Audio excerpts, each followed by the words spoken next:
So in the wake of the second assassination attempt on Trump, there has been just a complete and utter mental breakdown on the Republican side. And when I say that, what I mean is they are blaming basically anybody who's ever criticized Trump for these assassination attempts. You could criticize him over the tax rate. You could criticize him over regulatory decisions he made. Certainly, if you criticize him based on his authoritarianism and trying to overthrow the last election, they say you restating facts is actually you threatening his life, and it's basically like you tried to pull the trigger. That's what these people are saying. Now, by the way, that's a hilarious position to take, especially because the first assassination attempt, which nearly worked, the person was a registered Republican, right? If anything, they were super far right type, maybe like a Groyper type. This was not some sort of lefty or liberal or Democrat. In the second instance, this guy supported Trump in 2016, was a registered unaffiliated voter in North Carolina, and then from there, he went on to support Tulsi Gabbard in 2019. I believe he donated to Andrew Yang and Tom Steyer at some point. Steyer. And then he also called for a ticket of Vivek Ramaswamy and Nikki Haley.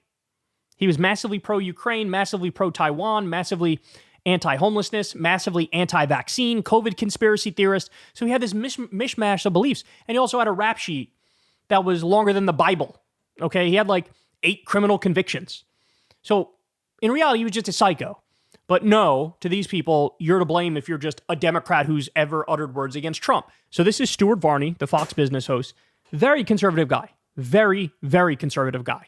Never met an economically right-wing argument that he didn't love. Okay?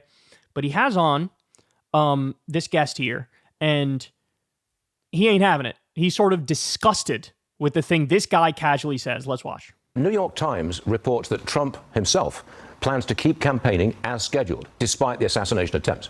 Today, he's going to be in Flint, Michigan, before traveling tomorrow to New York, actually. Should Trump change the way he campaigns? Well, so far, the way he campaigns has not been the problem, Stuart. It's been the Secret Service. It's been how they actually do their work. I mean, we saw in Pennsylvania where they did not do a proper threat assessment. They did not extend the perimeter past one of the few buildings that was there and secure that area. That doesn't cost them anything to do that. They just didn't do it. Okay, he's right about the Secret Service deserves some of the blame the first time around. But it's an insane thing to say after the second attempt because the Secret Service did their job perfectly and prevented the guy from even getting a shot off. They were clearing the holes in front of Trump when Trump was playing golf. They saw the guy hiding in a bush. They shot at him. He ran away, and then they later caught him. So they did everything exactly right the second time. It's a weird time to say, blame the Secret Service. The first time, I get it. The second time, that makes no sense. They created a fatal funnel because of that. Okay, so we could look at that one and say, potentially, that was just incompetence.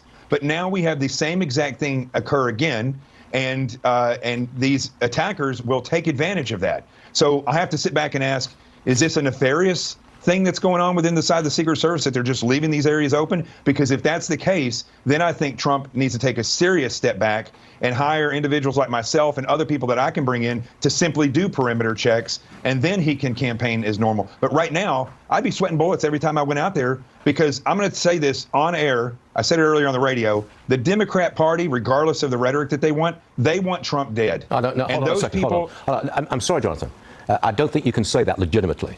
I think we can say it legitimately, but I think we can say that legitimately based on the verbiage that they use, and then they cover up. To say that they want him eliminated, to say that they want him gone. These are words that push people forward, and then you have directors of agencies like this that come on, and they do not do the job, the simple job of perimeter security over and over again. Jonathan, I'm sorry, I'm going to end it right there. I'm not going to take any conspiracy theories on this show. Jonathan, that's not a conspiracy theory. Yes, it is. Yes, it is, and I'm not having it. Listen, Jonathan, I'm an investigator. Thank you very much for joining us. We appreciate it, Jonathan. Thank you very much. Oh, he was pissed, bro. He was disgusted at that guy. Yeah, so he's like, yeah, Democrats, they want him dead. Democrats want him dead. The first shooter was a registered Republican. The second shooter was registered unaffiliated. No Democrat pulled the trigger. Has he supported Democrats at times? Sure. He also supported Trump at a time, and also supported Vivek and Nikki Haley and other Republicans at times.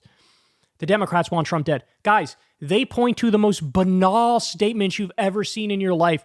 They dug up a tweet of Joe Biden saying, this guy's a threat to our way of life. He's a threat to democracy. And they're like, aha, see? You're not allowed to bring up facts now? You're not allowed to discuss facts. And no point did any Democrat ever say, and you should go do violence against Donald Trump, and you should go pull the trigger against Donald Trump, and you should go try political violence and assassinations. Anytime anybody slightly left of center does any sort of even minor political violence like property damage, the Democrats call a press conference and they wag their finger. We don't believe in political violence in this country. Sir, an Arby's door was broken in a mostly peaceful protest. That is unacceptable. We denounce and condemn them. And while we're at it, fuck Antifa and fuck anybody who's ever protested. We don't even like peaceful protests. Yes. This is the Democrats. And when they say Trump's a threat to democracy, Trump's a threat to our way of life, they mean he literally tried to overthrow the last election, and he's against the peaceful transfer of power. These things are not up in the air. They literally had a fraudulent elector slate. They tried to force Mike Pence to not certify Joe Biden. They wanted to delay it and keep Trump in power. They considered martial law in the Insurrection Act. See, this is the problem. We've now gotten to the point where Trump can say anything. He can say anything, and it's fine. Ha ha ha, you're triggering the libs. But if a Democrat points out banal, verifiable facts about Trump, oh, you're inciting violence against the president. Maybe another Republican or unaffiliated voter will shoot on him. Come on, man. Come on. And again, Stuart Varney is super far right. And even he's like, no, that's disgusting. Don't say that. That's not remotely true. Every time something like this happens, you immediately, within an hour, you have Joe Biden and Kamala Harris and Bernie Sanders, and they all come out, we abhor political violence, and I'm happy the former president is okay. So let's stop. Let's stop with the silliness, okay? By the way, truth is always a defense. That's something people pretend not to know at inconvenient times. Truth is always a defense. If you say he's a threat to democracy, that is literal. That is not a call to violence. That's not, rallying the troops. That's just a fact. And if you guys don't like that, maybe tell him he shouldn't have done the fraudulent elector slate. Maybe tell him he shouldn't have tried to stay in power after Joe Biden won. Maybe tell him he shouldn't have tried to twist Mike Pence's arm to get him to reject the results of the election. That's not on his opponents. It's on him. And by the way, one of these big ones you hear, J.D. Vance was saying this, well, we can't have a system function when you're busy calling your opponent a fascist. That's not acceptable. Cut to the same day, Trump, in his normal stump speech, these Democrats, they're communists, they're Marxists, they're fascists. Any objective analysis of hyperbolic language will find that Trump is 5 to 10 times more hyperbolic than even his harshest critics on the Democratic politician side. It's not even close. It's not even close. So, you see what they're trying to do here? They're trying to rig the game. Anything you say is incitement against Trump, even if it's not incitement and even if it's factual. Anything he says back is acceptable because he's just triggering the libs and he's unfiltered and he's being himself, and we should applaud that, right?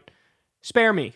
Please spare me. And when even Fox Business host Stuart Varney is like, shut the fuck. I mean, that's what he wanted to say, right? He wanted to say, shut the fuck up with your dumb No, Democrats are not calling for Trump to be killed.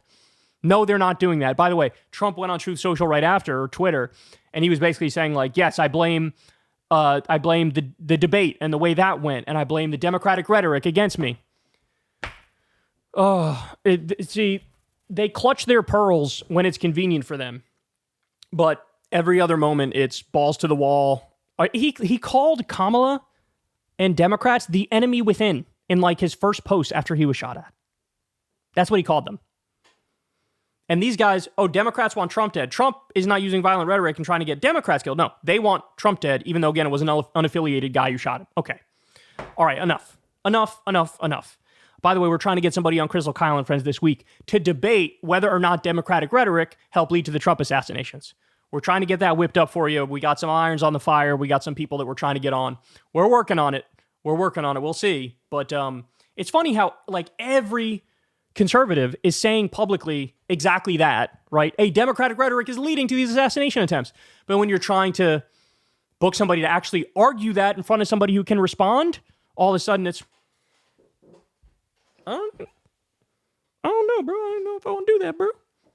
Yeah, because it's a hard case to make and everybody knows it. Hey, y'all, do me a favor and like and subscribe. It helps out big time in the algorithm. Click the bell as well for notifications when videos drop. And watch that video on screen right now. You know you want to.